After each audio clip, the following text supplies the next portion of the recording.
नमस्कार दोस्तों, मैं सुभाष चंद्र सुडा आप सभी का हमारे YouTube channel Subhash Chandra success point fest पर आप सभी का बहुत बहुत स्वागत, हार्दिक अभिनंदन करता हूं। दोस्तों, आज के वीडियो के अंदर हम अंतर्राष्ट्रीय योग दिवस की आपको बहुत बहुत शुभकामनाएं देते हैं। साथ ही साथ आज का जो फादर्स डे का जो दिन है उसकी भी मैं आपको विशेष रूप से शुभकामनाएं देता हूं। दोस्तों, मैं एक गीत के माध्यम से आज की वीडियो की शुरुआत करता हूँ। ये तो सच है कि भगवान है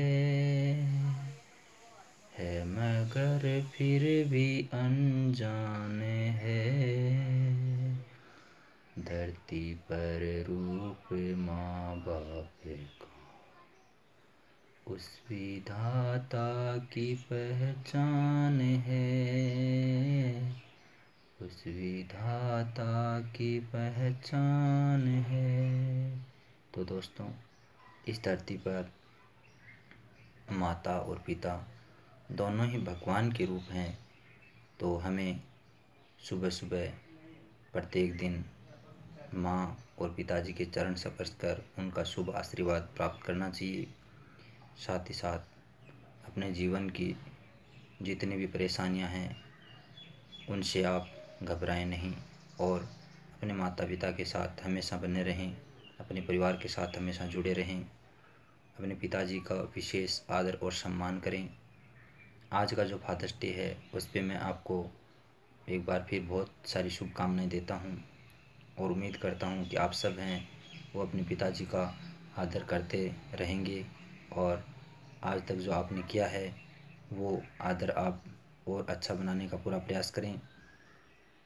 और देखें अंतर्राष्ट्रीय योग दिवस के बारे में, तो योग से जीवन स्वस्थ बनता है, हमारा शरीर है वो बीमारियों से लड़ने की उसकी ताकत बढ़ती है। योग करना मानव जीवन के लिए एक अमूल्य औषधि है जिससे अनेकों रोगों का इलाज हो जाता है।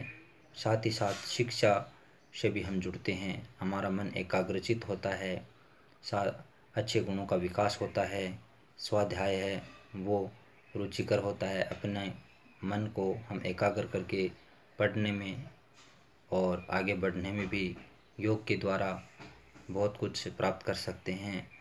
योग ऋषि बाबा रामदेव जी, जिन्होंने योग को हमारे देश में नहीं बल्कि विश्व में भी पहचान दिलाई है, तो हम उनके चरणों में सादर नमन करते हैं और जितने भी योग से जुड़े हुए हमारे गुरुजन हैं उनको नमन करते हैं।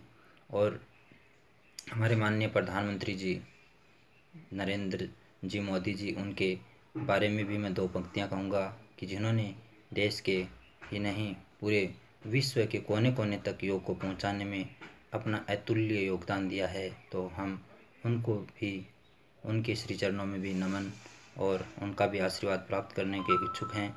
दोस्तों, योग से जुड़ें, योग के द्वारा स्वास्थ्य प्राप्त करें और योग से जितने भी फायदे होते हैं मैं चाहता हूं कि वो आपको मिलें। हम योग से जुड़कर क्या क्या प्राप्त कर सकते हैं ये हम देखेंगे और साथ ही साथ ये भी देखेंगे कि योग है वो हमारे लिए क्यों ज़रूरी है। हम 24 घंटे के अंदर अगर 5 मिनट हमारे शरीर के लिए निकाल कर लेके आते हैं, तो सुबह सुबह जैसे कि योग ऋषि बाबा रामदेव जी बताते हैं कि अनुलोम विलोम कीजिए, कपालभाति कीजिए, अनेकों योगों के बारे में बताते हैं। सूर्य देव जी को प्रणाम कीजिए, जल अर्पित कीजिए, बहुत सारी बातें बताते हैं।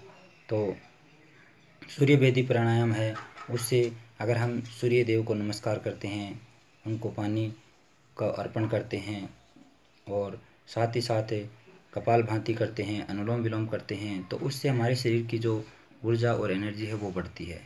प्रत्येक शरीर के प्रत्येक भाग के लिए अलग अलग योग बने हुए हैं। तो योगों से जुड़ें, योग करें, स्वस्थ जीवन बनाएं और अपने आप को स्वस्थ बनाने के लिए योग हैं वो बहुत ही ज़रूरी हैं। देखें तो प्राचीन समय से ही योगों का महत्व था। प्राचीन शिक्षा पद्धति थी, जैसे जंगलों में साधु संत महात्मा रहा करते थे, तो वो भी समाधि लगाते थे, योग करते थे, अपने आप को योग से जोड़ते थे और प्रत्येक ऋषि मुनि हैं वो भी उनका अनुसरण करते थे। राजा प्रजा सभी उनका अनुसरण करते थे, तभी तो उनको स्वास्थ्य प्राप्त होता था। तो ठीक वैसे ही हम अगर योग से जुड़ेंगे तो हमारा भी उसी प्रकार से विकास होगा जिस तरह से उनका विकास हुआ करता था। प्रकृति किसी के साथ कोई भेदभाव नहीं करती है, मानव मानव के साथ भेदभाव कर सकता है, लेकिन प्रकृति के अंदर आप अगर योग करते हो तो आपको स्वास्थ्य प्राप्त होता है। प्रकृति के साथ अगर आप रहकर पेड़ पौधे लगाते हो तो वो भी आपको अच्छी ऑक्सीजन प्रदान करने का बहुत ही अच्छा कार्य करते हैं। पेड़ पौधों से तो बहुत ही ज़्यादा मानव जीवन को फायदे होते हैं। पेड़ पौधे धरती के लिए बहुत ही अतुलनीय होते हैं। साथ ही साथ जीव जंतु और पेड़ पौधे हैं, वो दोनों मिलकर इस प्रकृति को सुंदर बनाने का कार्य करते हैं। तो हमें योग दिवस पे एक प्रण करना होगा कि हम आज के बाद में पेड़ पौधे और जीव जंतुओं की सुरक्षा का महत्वपूर्ण कार्य करेंगे। साथ ही साथ जल प्रदूषण की जो समस्या है उससे भी हम निजात पाएंगे और जल को अशुद्ध होने से बचाएंगे। जितना जल हमें ज़रूरत है उतना ही काम मिलेंगे। जल है तो कल है, तो रहीमन पानी राखिए बिन पानी सून, बिन पानी के सब कुछ सूना होता है। तो ठीक वैसे ही हमें पानी को बचाने के लिए जो रहीम जी ने संदेश दिया है उसका पालन करना है। दोस्तों, हमारी जो प्रकृति है, हमारी जो धरती है, उसके सामने समस्या यही है कि जल धीरे धीरे पीने लायक जो पानी है वो कम हो रहा है।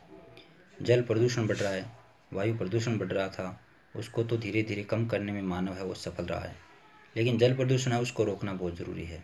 ध्वनि प्रदूषण है, मृदा प्रदूषण है, अनेकों प्रकार के जो प्रदूषण हैं वो हमारे लिए रोगों का कारण बन रहे हैं। इसलिए रोगों से बचने के लिए सुबह सुबह अपने शरीर को योग से जोड़ें। सभी बातें एक बार से शुरू होती हैं और वापस आके योग पे समाप्त हो जाती हैं।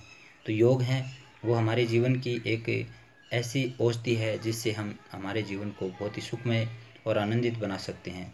दोस्तों, मैं उम्मीद करता हूँ कि आप सब योग से जुड़ेंगे।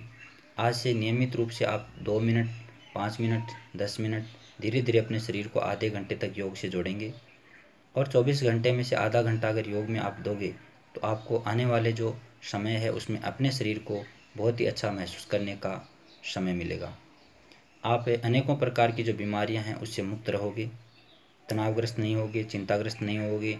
साथ ही साथ बीपी हाई, बीपी लो और अनेकों बीमारियां हैं जिनके अंदर हम योग से सफलता प्राप्त कर सकते हैं। तो योग से जुड़ें। एक बार मैं फिर आपको फादर्स डे और अंतर्राष्ट्रीय योग दिवस की हार्दिक शुभकामनाएं देता हूं। दोस्तों, उम्मीद करता हूं कि आपका आज का वीडियो है वो पसंद आया होगा। अगर आपको हमारा वीडियो अगर पसंद आए तो आप लाइक करें, शेयर करें, कमेंट करें और सब्सक्राइब करें, बेल आइकन बजाएं, जिससे नियमित रूप से आपको वीडियो हैं वो हमारे प्राप्त होते रहें। जय हिंद दोस्तों, जय माँ सरस्वती। स्वस्थ रहें, योग से जुड़ें और अपने आप की दिनचर्या है उसमें बदलाव करते हुए 5 मिनट अमूल्य जीवन के लिए दें, जरूर देंगे, ऐसी मेरी उम्मीद है। जय हिंद, जय माँ सरस्वती। खुश रहें, स्वस्थ रहें।